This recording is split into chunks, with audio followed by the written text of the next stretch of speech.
नमस्कार। Geography platform में आपका स्वागत है। और आज का जो हमारा टॉपिक है वो है स्थलीय व तटीय सीमाएं।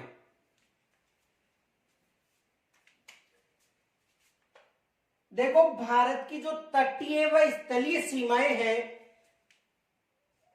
15,200 किलोमीटर स्थलीय सीमा है और 7516.6 किलोमीटर द्वीपों सहित जो तटीय सीमा है उसका अध्ययन करेंगे।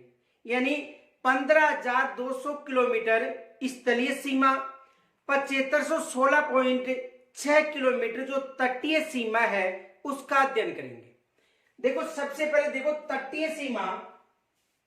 यदि तटीय सीमा की बात करें तो तटीय सीमा की लंबाई, यदि मुख्य भूमि की यानी द्वीपों के अलावा तटीय सीमा की बात करें तो तटीय सीमा की लंबाई कितनी है? 6100 किलोमीटर। तटीय सीमा की लंबाई कितनी है? 6100 किलोमीटर। लेकिन यदि इसमें द्वीपों को शामिल कर लिया जाता है, जैसे अंडमान निकोबार द्वीप समूह है, लक्षद्वीप है, दमन द्वीप है, इन द्वीपों को यदि शामिल कर लिया जाता है तो इसकी जो लंबाई है वो हो जाती है 7516.6 किलोमीटर। 7516.6 किलोमीटर। तो यदि वहां पर ऑप्शन में केवल तटीय सीमा की लंबाई यदि द्वीपों के अलावा पूछे तो 6100 किलोमीटर बतानी है, और यदि द्वीपों को शामिल करके पूछा जाता है तो 7516.6 किलोमीटर बतानी है। देखो,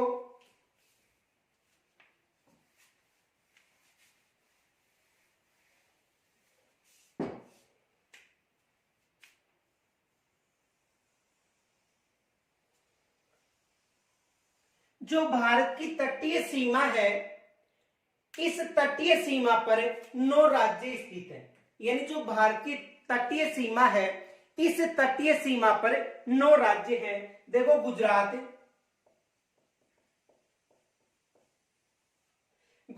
के बाद जो राज्य है वो है महाराष्ट्र।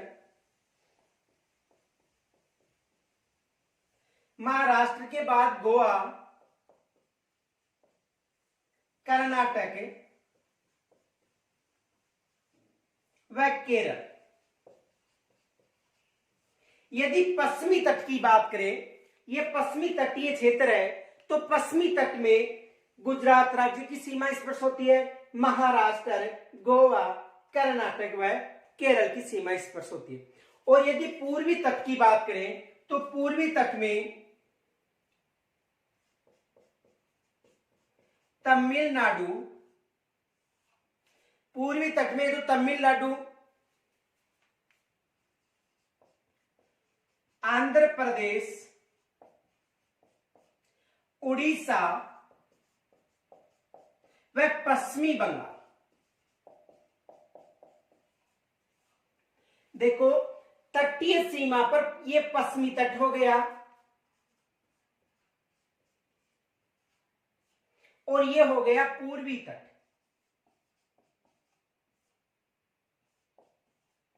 तो पश्चिमी तट पर 5 राज्य हैं, गुजरात, महाराष्ट्र, गोवा, कर्नाटक, केरल।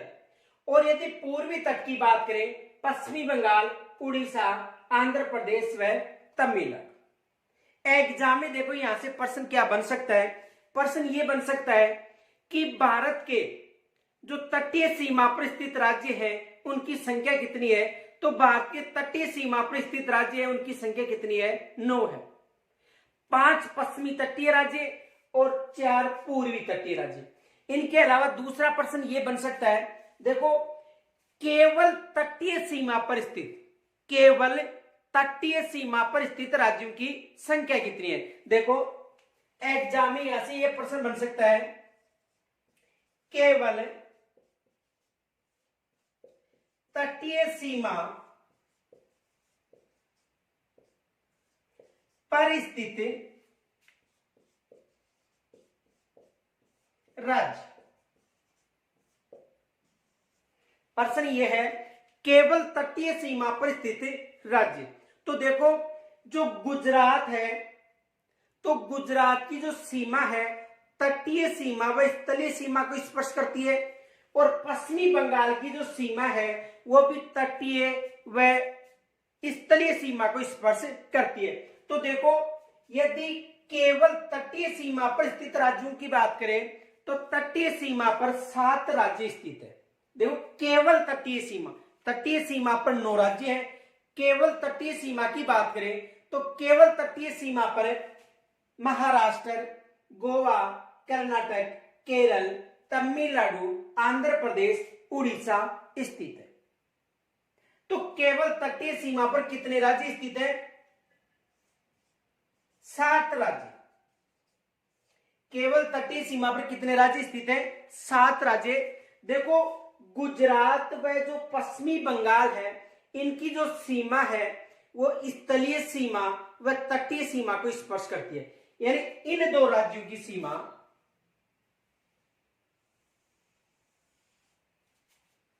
इन 2 राज्यों की जो सीमा है ये 2 सीमा है तटीय सीमा और स्थलीय सीमा को स्पर्श करती है। देखो गुजरात की जो सीमा है पाकिस्तान को स्पर्श करती है, इनके अलावा जो राष्ट्र पाकिस्तान उसको स्पर्श करती है, राजस्थान को स्पर्श करती है, यानी स्थलीय सीमा हो गई। और नीचे कौन सी सीमा हो गई? तटीय सीमा। पश्चिमी बंगाल की भी स्थलीय व तटीय सीमा को स्पर्श करती है। तो देखो यहां से साधारण प्रश्न बन सकता है। प्रश्न ये बन सकता है यदि केवल शब्द मिले केवल तटीय सीमा पर स्थित राज्य, तो केवल तटीय सीमा पर 7 राज्य स्थित है, क्योंकि पश्चिमी बंगाल व गुजरात 2 ऐसे राज्य हैं भारत के 2 ऐसे राज्य हैं गुजरात व पश्चिमी बंगाल जिनकी सीमा तटीय सीमा व स्थलीय सीमा को स्पर्श करती है। यहां तक स्क्रीनशॉट लीजिए।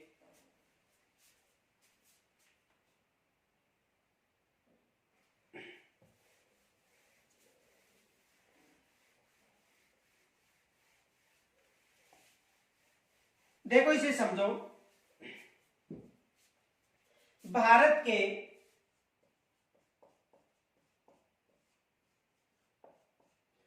2 ऐसे राज्य हैं, भारत के 2 ऐसे राज्य हैं, कौन कौन से? देखो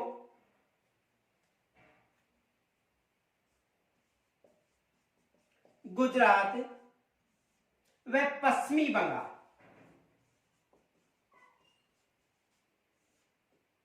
यानी भारत के 2 ऐसे राज्य हैं, कौन कौन से हो गए?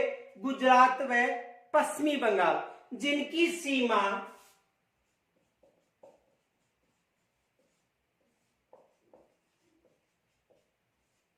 स्थलीय व तटीय सीमा को स्पर्श करती है।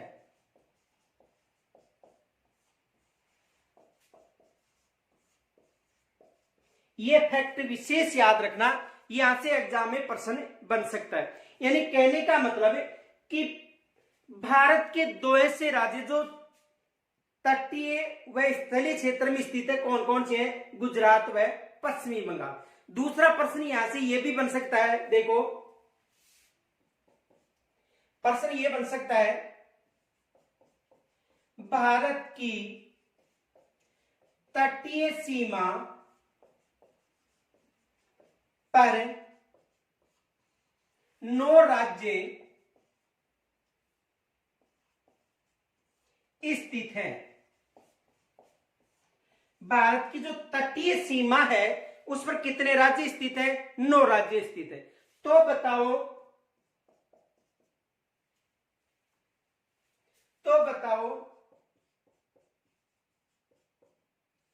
केवल तटीय सीमा पर स्थित राज्य हैं।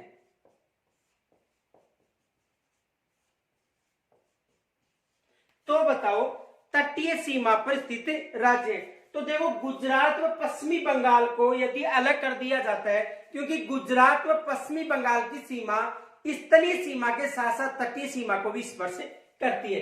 तो देखो इनकी सीमा अलग करने पर देखो कौन कौन से राज्य बचते हैं, यानी गुजरात और पश्चिमी बंगाल को अलग करने के बाद महाराष्ट्र, गोवा, कर्नाटक, केरल, ये तो पश्चिमी तटीय राज्य हो गए। पश्चिमी तटीय राज्य महाराष्ट्र, गोवा, कर्नाटक और केरल हो गया। और पूर्वी तट के जो राज्य हैं तमिलनाडु,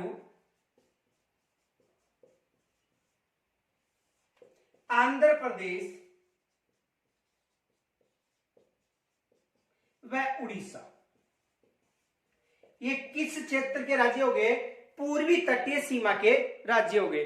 तो पश्चिमी तटीय सीमा और पूर्वी तटीय, पश्चिमी तटीय सीमा पर 5 राज्य हैं और केवल 4 राज्यों की जो भूमि है जो केवल तटीय सीमा को स्पर्श करती है। जो पूर्वी तटीय क्षेत्र है उन पर 4 राज्य थे जिनमें केवल पूछे तटीय सीमा पर, तो तमिलनाडु, आंध्र प्रदेश व उड़ीसा को बताना है। यहां तक स्क्रीनशॉट लीजिए।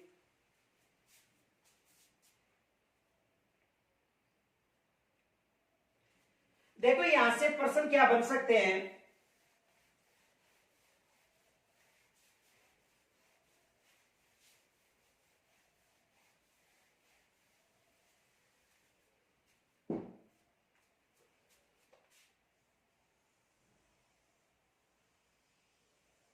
यदि तटीय क्षेत्र की बात करें तो यहां पर देखो गुजरात है,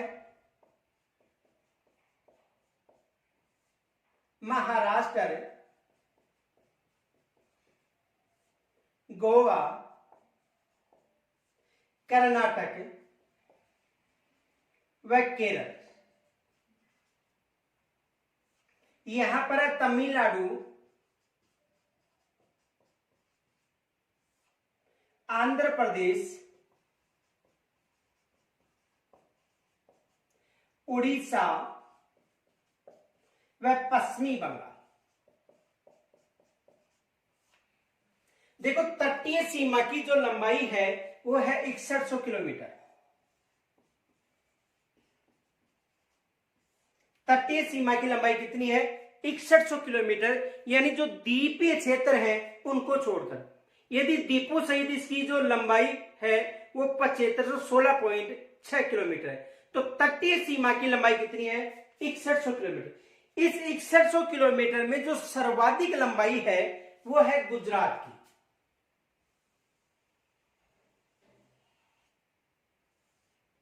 सर्वाधिक लंबाई किस राज्य की है, गुजरात की। दूसरा जो स्थान वो किसका है, आंध्र प्रदेश का। और सबसे कम बात करें तो सबसे कम लंबी सीमा किसकी है, गोवा के साथ। यानी जो तटीय राज्य है उनमें जो सर्वाधिक लंबाई है वो किसकी है, गुजरात की है।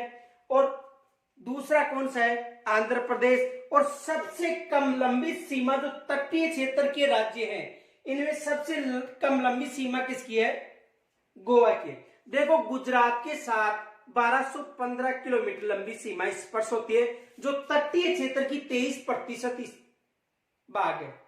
यानी गुजरात के साथ जो सीमा होती है वो होती है 1215 किलोमीटर और आंध्र प्रदेश के साथ 974 किलोमीटर। देखो इसके साथ 1215 किलोमीटर जो कुल जो सीमा है तटीय क्षेत्र की उनका 23% भाग, और इसके साथ 974 किलोमीटर। और यदि गोवा की बात करें तो सबसे कम 151 किलोमीटर। एग्जाम में यहां से प्रश्न बन सकता है। देखो यहां से 2-3 प्रश्न बन सकते हैं। पहला प्रश्न यह बन सकता है कि तटीय सीमा पर स्थित जो राज्य है उनमें से ऐसा कौन सा राज्य है जिसकी सीमा तटीय सीमा को सर्वाधिक स्पर्श करती है। देखो प्रश्न बन सकता है, प्रश्न ये बन सकता है तटीय सीमा पर स्थित ऐसा कौन सा राज्य है जिसकी सर्वाधिक सीमा तटीय सीमा को स्पर्श करती है? तटीय सीमा को स्पर्श करती है।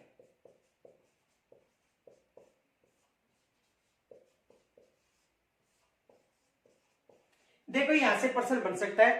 प्रश्न ध्यान से समझो कि तटीय सीमा पर स्थित ऐसा कौन सा राज्य है जिसकी सर्वाधिक सीमा तटीय सीमा को स्पर्श करती है। तो ये जो राज्य है इनमें जो सर्वाधिक तटीय सीमा को स्पर्श करने वाला जो राज्य है वो गुजरात है, और दूसरा राज्य कौन सा है? आंध्र प्रदेश। देखो सर्वाधिक जो तटीय सीमा को स्पर्श करने वाला राज्य है गुजरात, और जो गुजरात की सीमा है वो 1215 किलोमीटर, और जो दूसरा राज्य है वो कौन सा है? आंध्र प्रदेश। और आंध्र प्रदेश के साथ 974 किलोमीटर। यानी कहने का मतलब कि गुजरात के साथ सर्वाधिक तटीय सीमा स्पर्श होती है, और दूसरा जो स्थान है वो आंध्र प्रदेश का। अब देखो इस प्रश्न को एग्जामिनर ऐसे भी पूछ सकता है कि पश्चिमी, ये जो कौन सा तट है? पश्चिमी तट। ये कौन सा तट है? पश्चिमी तट। और ये कौन सा तट है? पूर्वी तट। अब देखो एग्जामिनर दूसरी तरह से भी प्रश्न पूछ सकता है कि पश्चिमी तटीय सीमा पर जो सर्वाधिक सीमा किस राज्य की स्पर्श होती है? तो पश्चिमी तटीय क्षेत्र में सर्वाधिक किसकी होती है? गुजरात की। और पूर्वी तटीय क्षेत्र में सर्वाधिक किसकी होती है? आंध्र प्रदेश की। तो यहां से एग्जाम में प्रश्न बन सकता है। और यदि सबसे कम बात करें तटीय सीमा पर, तो सबसे कम गोवा की है कितनी? 151 किलोमीटर। जो तटीय राज्य है, 9 तटीय राज्य हैं, उनमें सबसे कम जो तटीय सीमा स्पर्श होती है वो किस राज्य की होती है? गोवा की होती है। दूसरा प्रश्न ये भी पूछा जा सकता है, देखो ध्यान से समझना इस प्रश्न को, यहां तक स्क्रीन छोड़ लो पहले।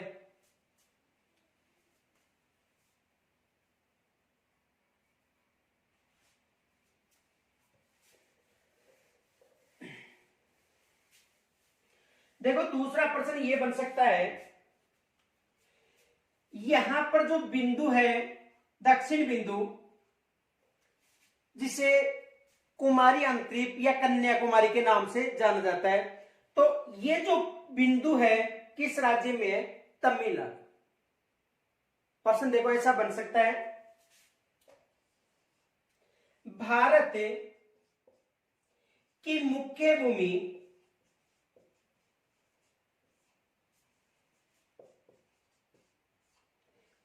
का दक्षिणी बिंदु किस राज्य, यानी भारत की मुख्य भूमि, ये मुख्य भूमि हो गई, भूमि का दक्षिण बिंदु, ये दक्षिण बिंदु हो गया, किस राज्य की तटीय सीमा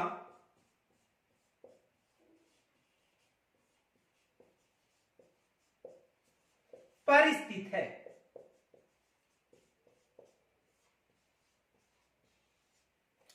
देखो ये राज्य हो गया केरल, और ये हो गया तमिलनाडु। ये तमिलनाडु है, ये केरल है। तो देखो भारत की मुख्य भूमि का दक्षिण बिंदु, यानी यहां पर जो अक्षांश है 8 डिग्री 4 मिनट उत्तरी अक्षांश,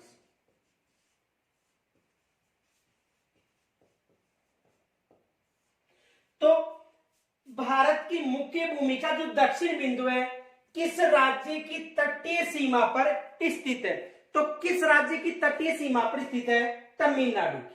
कौन सा राज्य होगा? तमिलनाडु।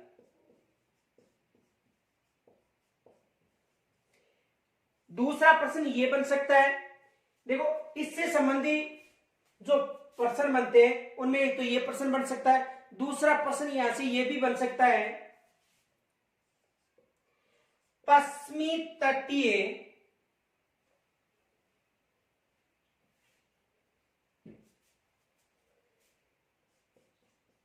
ऐसा राज्य, देखो पश्चिमी तटीय सीमा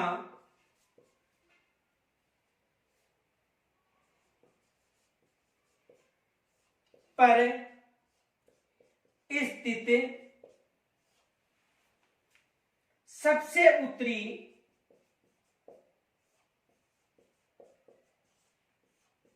राज्य बताओ।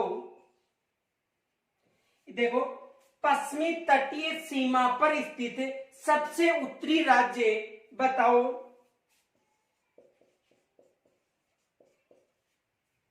जिसकी सीमा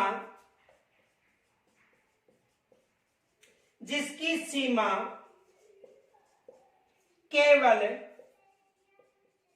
तटीय सीमा को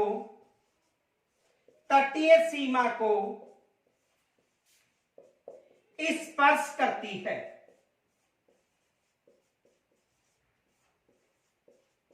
देखो प्रश्न यह है कि पश्चिमी तटीय सीमा पर, ध्यान से समझना प्रश्न को, पश्चिमी तटीय सीमा पर स्थित सबसे उत्तरी राज्य बताओ जिसकी सीमा केवल तटीय सीमा को स्पर्श करती है। देखो इस तट की बात करें, कौन सा तट? पश्चिमी तट की। इस तट में यह प्रश्न पूछा जा रहा है कि पश्चिमी तट के उत्तरी, देखो इस तट में ये दक्षिणी क्षेत्र हो गया और ये उत्तरी क्षेत्र हो गया, ये उत्तरी क्षेत्र हो गया, ये कौन सा क्षेत्र हो गया? दक्षिणी। देखो पश्चिमी तटीय सीमा पर स्थित सबसे उत्तरी राज्य बताना है, तो इस तट का उत्तरी राज्य गुजरात हो गया, महाराष्ट्र हो गया। अब देखो जिसकी सीमा केवल तटीय सीमा को स्पर्श करती, केवल तटीय सीमा, तो केवल की बात करें तो केवल कौन सा राज्य आएगा? महाराष्ट्र। केवल तटीय सीमा की बात करें तो केवल तटीय सीमा में कौन सा राज्य आएगा? महाराष्ट्र। एग्जाम में ऐसा भी प्रश्न बन सकता है, तो यहां पर ऑप्शन में क्या मिलेगा आपको? महाराष्ट्र। महाराष्ट्र यानी कहने का मतलब कि केवल पश्चिमी तटीय क्षेत्र में उत्तरी राज्य पूछे तो ऑप्शन में क्या मिलेगा आपको? यानी ये जो राज्य गुजरात है तटीय सीमा को भी स्पर्श कर रहा है, इनके अलावा तटीय सीमा के साथ साथ स्थलीय सीमा को भी स्पर्श कर रहा है, तो इसमें केवल पूछे तो कौन सा राज्य बताना है? महाराष्ट्र। ऐसा ही प्रश्न बन सकता है कि जो पूर्वी तटीय सीमा पर स्थित दक्षिणी राज्य कौन सा है? तो पूर्वी तटीय सीमा पर स्थित दक्षिणी राज्य कौन सा है? तमिलनाडु। यानी पूर्वी तटीय सीमा की बात करें तो पूर्वी तटीय सीमा पर जो दक्षिणी राज्य है वो कौन सा है? तमिलनाडु। यहां तक स्क्रीनशॉट लीजिए।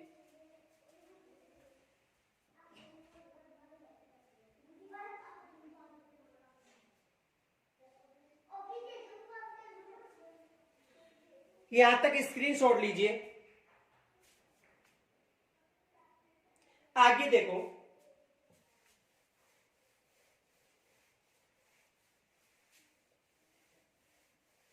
दूसरा प्रश्न ये बन सकता है,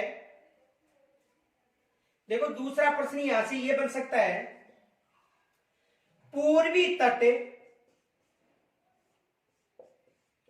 पर स्थित, पूर्वी तट पर स्थित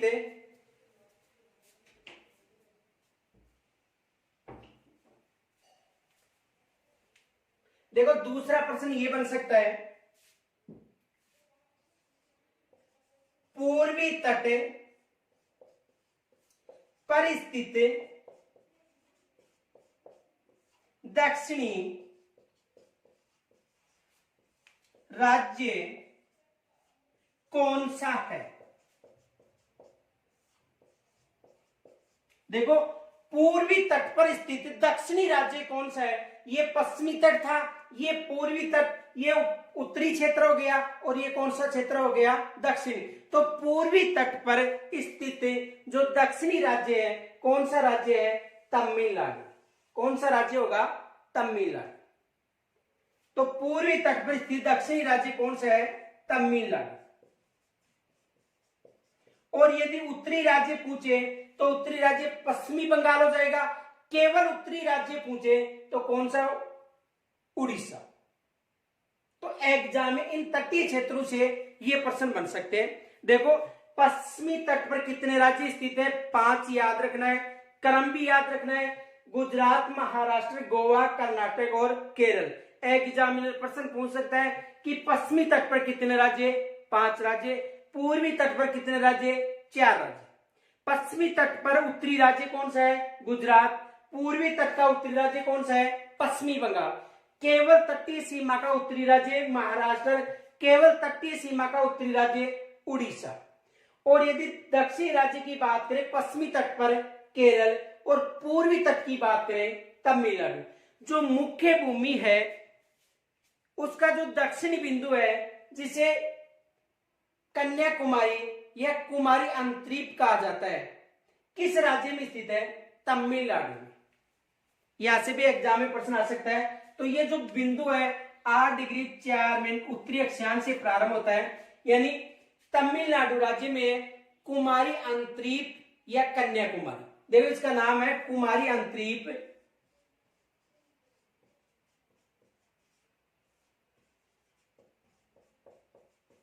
या कन्याकुमारी,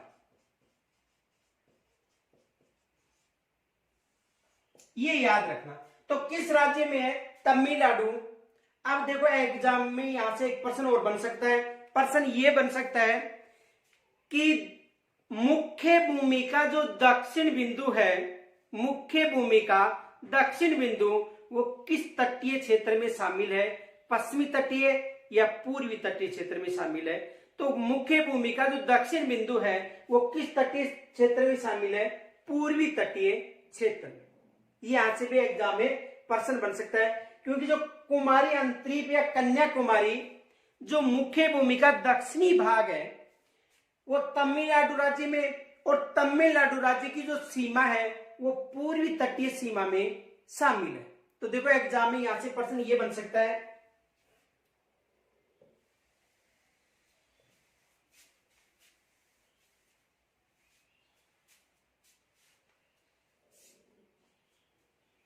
देखो भारत की मुख्य भूमि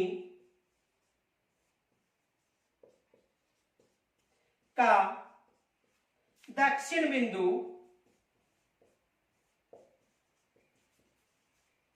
किस तट में शामिल है या किस तटीय क्षेत्र में शामिल है?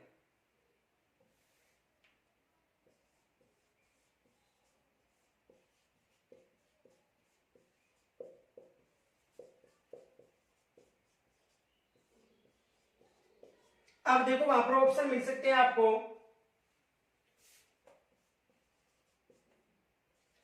पश्चिमी तट, ब में पूर्वी तट, स में ए व ब और द में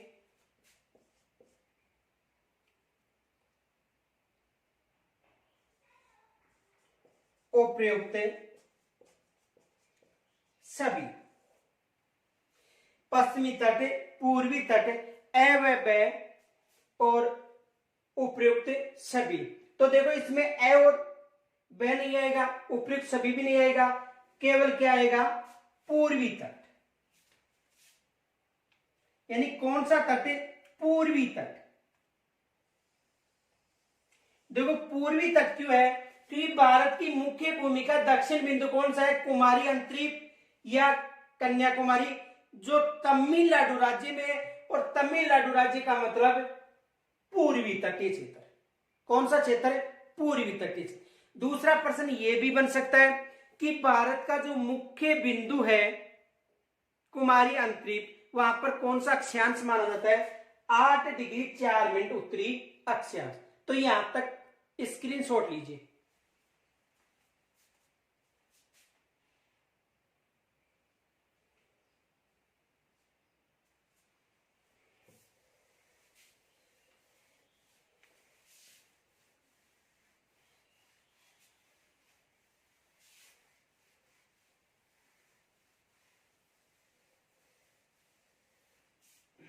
देखो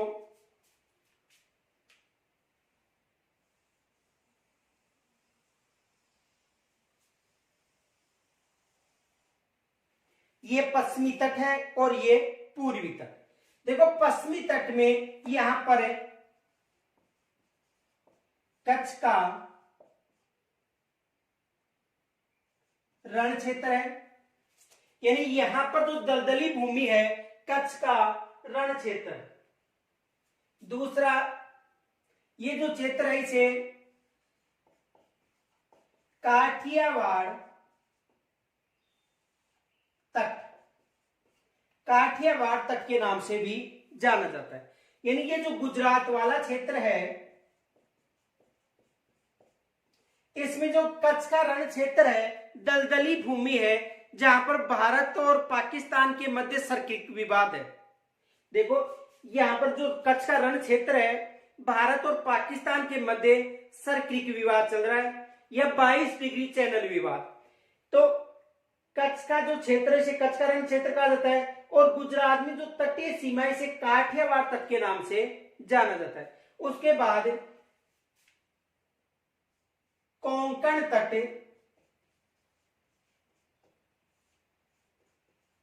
कोंकण तटीय जो क्षेत्र है वो है महाराष्ट्र, यानी कोंकण तटीय जो क्षेत्र है वो महाराष्ट्र में, महाराष्ट्र यानी गुजरात की सीमा से लेकर गोवा की सीमा तक। कौन सा तट है? कोंकण तट है। और यहां पर गोवा क्षेत्र में देखो इसे गोवा तट के नाम से जाना जाता है। उसके बाद जो कर्नाटक व केरल क्षेत्र है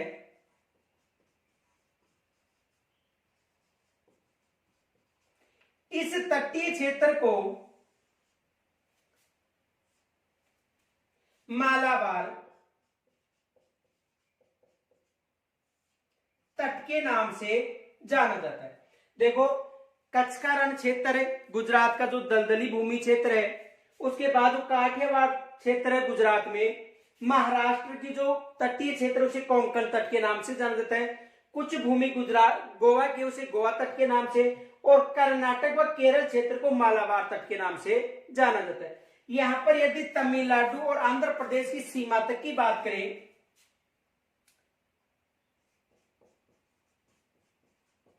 तमिलनाडु आंध्र प्रदेश इन दोनों की सीमा की बात करें तो यहां तक जो तटीय क्षेत्र है इसे कोरोमंडल, इसे कौन सा तट कहा जाता है? कोरोमंडल तट कहा जाता है। उसके बाद आंध्र प्रदेश और पश्चिमी बंगाल की बात करें, उड़ीसा व पश्चिमी बंगाल, उड़ीसा और पश्चिमी बंगाल, तो उड़ीसा व पश्चिमी बंगाल क्षेत्र में काकीनाडा तट या उत्तरी सरकार तट,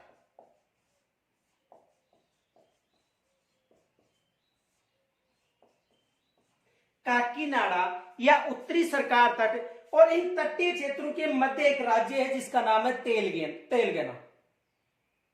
तेलंगाना राज्य कहां पर है? यहां पर है। तो देखो एग्जाम में यहां से प्रश्न यहां से भी बनते हैं, मालाबार तट, गोवा तट, कोंकण तट, काठियावाड़ तट। जो गुजरात क्षेत्र है वहां पर काठियावाड़ तट है, और उसके बाद महाराष्ट्र में कोंकण तट, गोवा में जो कुछ क्षेत्र गोवा तट के नाम से जाना जाता है जो कोंकण क्षेत्र का क्षेत्र है, कर्नाटक व केरल का जो मालाबार तट है, तमिलनाडु आंध्र प्रदेश में कोरोमंडल तट है, उड़ीसा व पश्चिमी बंगाल में काकीनाडा या उत्तरी सरकार तट। यहां से एग्जाम में देखो प्रश्न क्या पूछा गया था, ध्यान से समझना, यहां से एग्जाम में प्रश्न अधिकतर बनते हैं। देखो प्रश्न ये पूछा गया था, पश्चिमी तट का उत्तरी क्षेत्र किस नाम से जाना जाता है?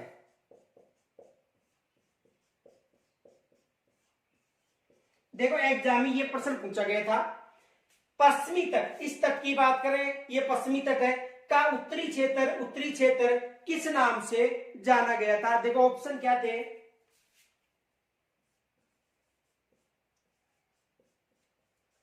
मालाबार तट, कोरोमंडल तट,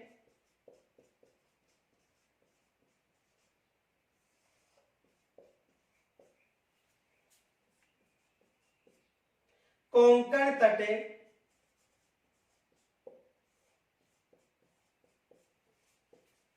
उत्तरी सरकार,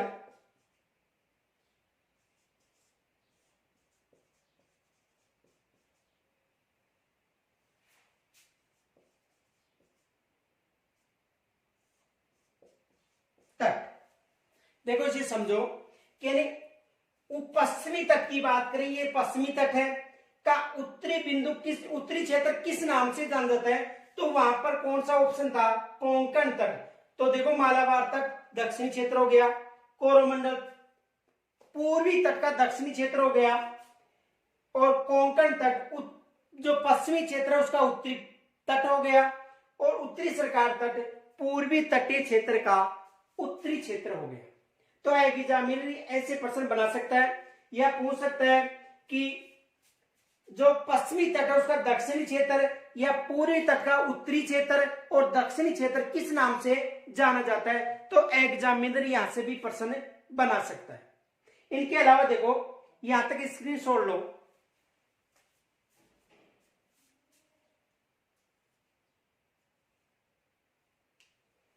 देखो दूसरा प्रश्न ये भी बन सकता है,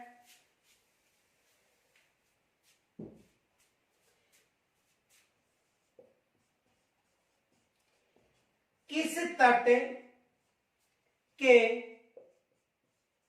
कौन से क्षेत्र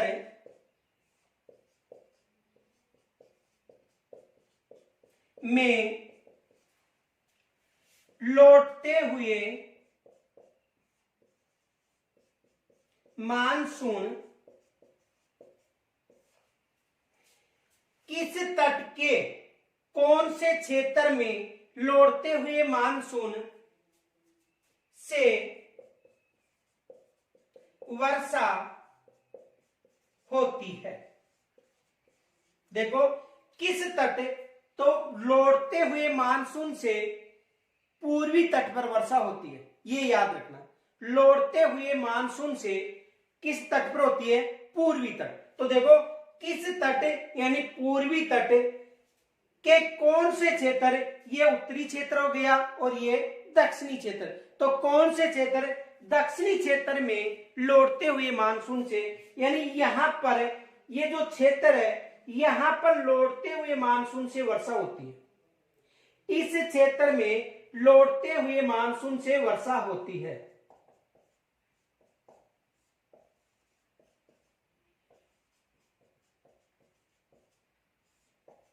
इस क्षेत्र में लौटते हुए मानसून से वर्षा होती है।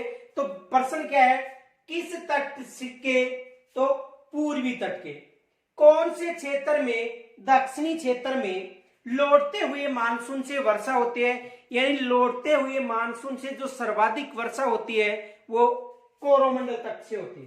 किस तट पर होती है? या तो कोरोमंडल तट मिलेगा वो ऑप्शन में, या मिलेगा तमिलनाडु आंध्र प्रदेश क्षेत्र या तमिलनाडु।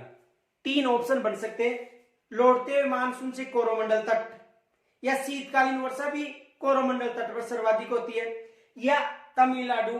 और दो राज्य थे, तमिलनाडु आंध्र प्रदेश क्षेत्र, यहां पर लौटते हुए मानसून से वर्षा होती है। तो देखो लौटते हुए मानसून से यहां पर, और यदि जो मानसूनी वर्षा है वो सर्वाधिक किस तटीय क्षेत्र पर होती है? पश्चिमी तटीय क्षेत्र पर सर्वाधिक मानसूनी वर्षा होती है।